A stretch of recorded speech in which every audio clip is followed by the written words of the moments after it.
For the top, part 1, Santosh Yadav, page 98. The only woman in world who has scaled Mount Everest twice was born in a society where the birth of a son was regarded as a blessing, and a daughter, though not considered a curse, was not generally welcome. When her mother was expecting Santosh, a traveling holy man, giving her his blessing, assumed that she wanted a son. But to everyone's surprise, the unborn child's grandmother, who was standing close by, told him that they did not want a son. The holy man was also surprised. Nevertheless, he gave the requested blessing, and as destiny would work, the blessing seemed to work. दुनिया की उस औरत की बात है, उस लड़की की बात है जिसने दुनिया का सबसे ऊंचा पर्वत माउंट एवरेस्ट एक बार नहीं बल्कि 2 बार स्केल किया, 2 बार उस पर चढ़ाई की। ये एक उस लड़की ने उस ज़माने में किया जब एक लड़की के जन्म को शाप ही समझा जाता था। मतलब लड़की की बजाय लड़का जन्म ले वो अच्छा माना जाता था। संतोष की माता को जब ये संतोष पैदा होने वाली थी, घर पर एक साधु आया और बोला, बोल बच्चा क्या इच्छा, बोल बच्चा क्या इच्छा। और संतोष ने बोला, इच्छा बच्चा बेटा हो, इच्छा महाराज बेटा हो। तभी पास में दादी बैठी थी, बोली नहीं बेटा नहीं चाहिए, बेटी चाहिए। हालांकि किस्मत जैसे साथ देती है, जो किस्मत में होना वही होता है। और उस समय फिर संतोष का जन्म हुआ। ये 6वीं लड़की थी, 5 भाई थे बड़े। संतोष was born the 6th child in a family with 5 sons. A sister with 5 brothers, she was born in the small village of Joniawaz of Rewari district in Haryana. उसका जन्म हरियाणा डिस्ट्रिक्ट रेवाड़ी में गांव जोनियावास में पैदा हुई। 5 और भाई थे, 6वें नंबर पे ये थी। लड़की को नाम दिया गया संतोष, जिसका मतलब होता है संतुष्टि। The girl was given the name Santosh, which means contentment.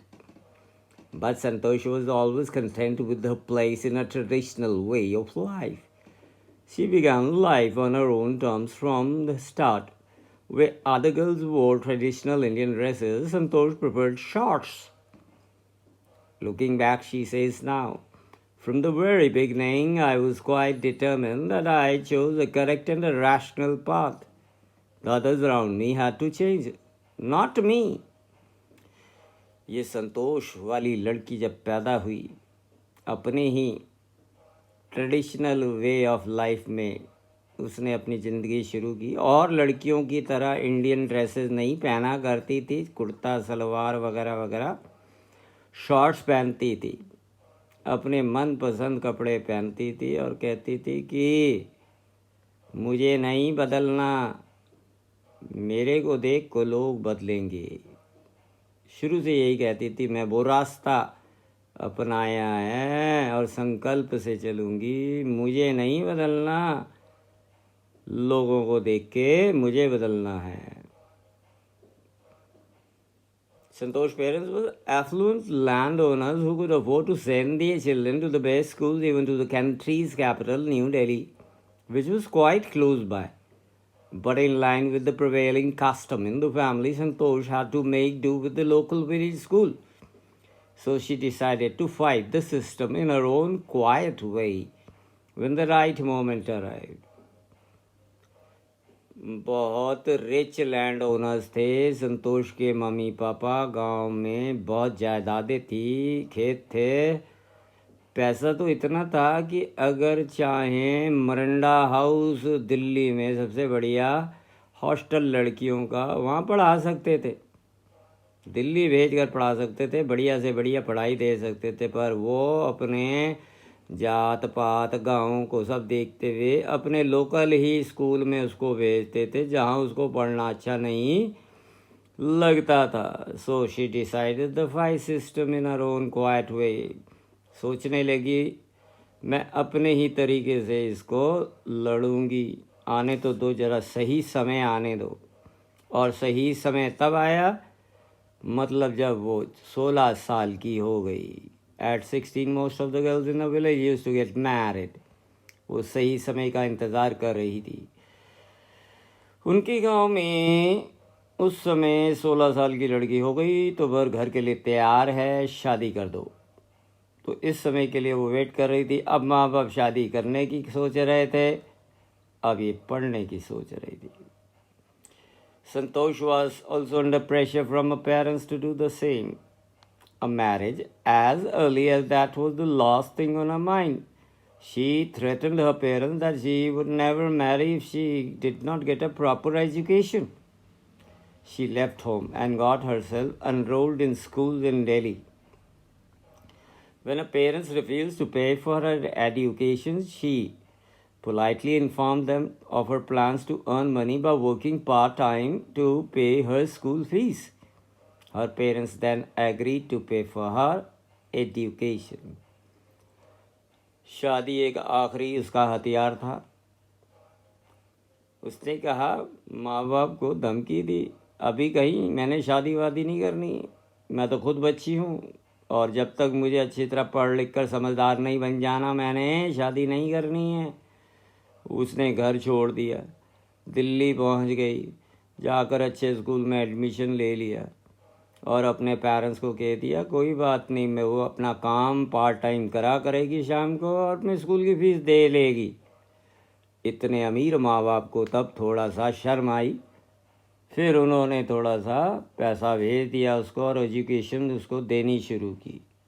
वो दिल्ली पढ़ने लगी, wishing always to study a bit more, and with the father slowly getting used to urge for more education. Santosh passed the high school examinations and went to Jaipur.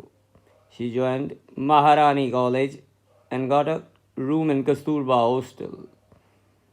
अब जब बच्चा पढ़ने को तैयार है तो माँ बाप क्यों ना करें। और इसकी तो एक ललक थी, थोड़ा और पढ़ लूँ, थोड़ा और जान लूँ, थोड़ा और ज्ञान प्राप्त हो जाए, थोड़ा और पढ़ लूँ। हमेशा एजुकेशन के क्षेत्र में हमेशा संतोष ऐसा करती थी। देखते देखते दिल्ली में हाई स्कूल 10th पास कर ली। पास करने के बाद जयपुर चले गई। उसका थोड़ा थोड़ा माउंटेनरिंग में, पर्वतारोहण में, पहाड़ों पे चलने पे, ऊंचे ऊंचे शौक़ भी था। वहाँ जाकर उसने कस्तूरबा हॉस्टल में एक रूम लिया। कस्तूरबा हॉस्टल था, उस हॉस्टल का नाम। महारानी कॉलेज में दाखला ले लिया। Santosh members Kasturba hostel face the Aravalli hills. ये कस्तूरबा हॉस्टल की खिड़की से उसे सामने अरावली की पर्वतमालाएं, पहाड़ नज़र आते थे। I used to watch villages from my room going up the hill and suddenly vanishing after a while. One day I decided to check it out myself and I found nobody except a few mountaineers. I asked if I could join them. To my pleasant surprise, they answered in affirmative and motivated me to take to climbing. जिस hostel में कस्तूरबा में वो रहती थी, ऊंचे स्थान पर सामने पहाड़ियाँ अरावली की नज़र आती थी। वहाँ गांव वासियों को घूमते नज़र दूर आते थे, उसको दिखाई देते थे, फिर गायब हो जाते थे। एक दिन संतोष यादव ने फैसला किया खुद जाकर उस सड़क पर देखने का नज़दीक से। जब वो वहाँ पहुँची तो वहाँ और कोई नहीं, कुछ पर्वतारोहण करने वाले, चट्टानों पर ऊपर चढ़ने वाले नज़र आए और उसने बड़े इच्छुक होते हुए कहा कि क्या वो भी उनको ज्वाइन कर सकती है, वो भी उनके साथ पर्वत चढ़ने की मदद कर सकती है, वो मदद करेंगे। उसका बहुत बड़ा अचंभा था जब उन्होंने हाँ कह दी और उसको इनकरेज किया कि हाँ हाँ क्लाइंबिंग करो, हम हैं तुम्हारे साथ। बस वो दिन था। उसके बाद इस लड़की ने कभी पीछे मुड़ के नहीं देखा और एक डिटर्मिन्ड यंग गर्ल बन गई। She saved money and enrolled in a course of Uttarkashi Nehru institute of mountaineering. My college semester in Jaipur was to end in the April, but it ended on 19th of May. And I was supposed to be in Uttarkashi on the 21st. So I did not go back home. Instead, I headed straight for the training. I had to write a letter of apology to my father, without whose permission I had got myself enrolled at Uttarkashi. अब ये एक संकल्प वाली लड़की बन गई थी। पैसा थोड़ा बहुत बचाती थी अपनी पॉकेट मनी से। वो जो पैसा इकट्ठा किया था उसके लिए Uttarkashi Nehru institute of mountaineering में एक कोर्स ज्वाइन कर लिया। वहाँ पर अब कॉलेज का सेमेस्टर चल रहा था, कॉलेज का इम्तिहान हो गए थे, अप्रैल में एंड होना था। अप्रैल में क्लासें चढ़ती हैं, पर थोड़ा सा लेट हो गया कोविड-19 की तरह। तो मई में सेशन ख़त्म हुआ, 19 मई को उसका सेशन ख़त्म हुआ। अब बेचारी के पास 2 ही दिन थे और 21 को उसे Uttarkashi Nehru institute of mountaineering में हाजिर होना था। उसकी थी कि वो अब पास हो गई है, घर जाएगी, मम्मा पापा को खुशखबरी देगी या सब कुछ ऐसे था। पर वो सारा प्लान उसको चौपट करना पड़ा। उसको 19 को उसका रिजल्ट आया, सेशन बदला और उसने 21 को वहाँ पहुँचना था। तो क्या किया, सीधा फ्लाइट पकड़ी और उत्तरकाशी चले गई। माँ बाप को चिट्ठी लिखी, माफ़ी चाहती हूँ, लेटर ऑफ अपॉलॉजी, माफ़ी चाहती हूँ, आपकी परमिशन तब नहीं ली, अब ले रही हूँ, प्लीज़ परमिशन दे देना, टाइम बहुत कम था और मेरे को जाना भी बहुत दूर है। Therefore Santosh went on to expedition every year. और इस प्रकार संतोष की ज़िंदगी में माउंटेनियरिंग का एक हिस्सा बन गया। हर साल एक्सपीडिशन में माउंटेन की पर्वतारोहण कैंप में हिस्सा लेती। Her climbing skills matured rapidly. Also she developed a remarkable resistance to cold and altitude. धीरे धीरे जब बच्चा कोई काम करता है, प्रयास होता है उसका, तो उसकी चीज़ों की आदत होती है। अब ये तो ऊपर ऊपर ऊंचाइयों पे जाने लगी जहाँ पर ऑक्सीजन की कमी और ठंड इतनी कि बहुत जगड़ जाता है बंदा। पर इसको वो रेजिस्ट करने लगी। जैसे जैसे उसका एंड्योरेंस बढ़ने लगा, वो आयरन विल्ड होती चलेगी, लोहा वाला उसका लोहे जैसा दिल होने लग गया, स्पिरिट उसकी हाई हो गई, एंड्योरेंस होगी, मेंटल टफनेस उसकी ज़्यादा हो गई, दिमागी तौर से अपने आप को उसने सशक्त बना लिया और बार बार अपने आप को प्रूव करती रही।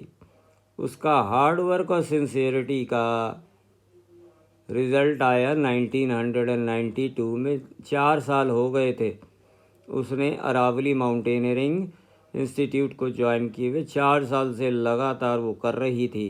तो 1992 में उसकी सिंसियरिटी ने रिजल्ट दिया। At barely 21 years of age, Santosh Yadav scaled Mount Everest, becoming the youngest woman in the world to achieve the feat. Feet means performance.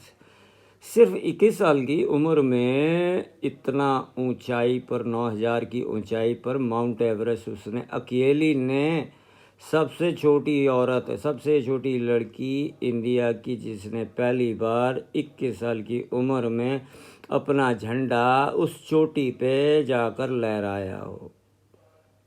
Her climbing skills, physical fitness and mental strength impressed her seniors. Her concern for others and desire to work together with them found her a special place in the hearts of fellow climbers. मर्दों के बीच इतना tough skills करने वाली, tough mind वाली, tough physical health वाली, ये जो है बड़े बड़े सीनियर्स उससे बड़े इम्प्रेस हुए कि किस तरह से इसकी इच्छा है और हम लोगों के साथ मिलकर काम करती है। और इस चीज़ से उसने अपने फेलोज़ के बीच में, अपने साथियों के दिल में एक जगह बहुत अच्छी बना ली, उनको इम्प्रेस किया।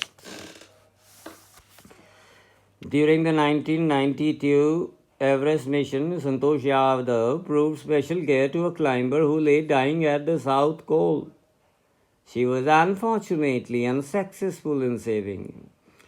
वो कहते हैं कि 1992 के पर्वतारोहण मिशन एवरेस्ट के उसने बहुत स्पेशल केयर की एक पर्वतारोही की कि जो इसका बुरा हाल था, साउथ पोल पे ऊपर जा रहा था, सांस हो नहीं रही थी, बड़ा परेशान था, उसकी स्पेशल केयर की। बट बड़े दुर्भाग्य की बात है कि ये सफल नहीं हो सकी उसको बचाने में।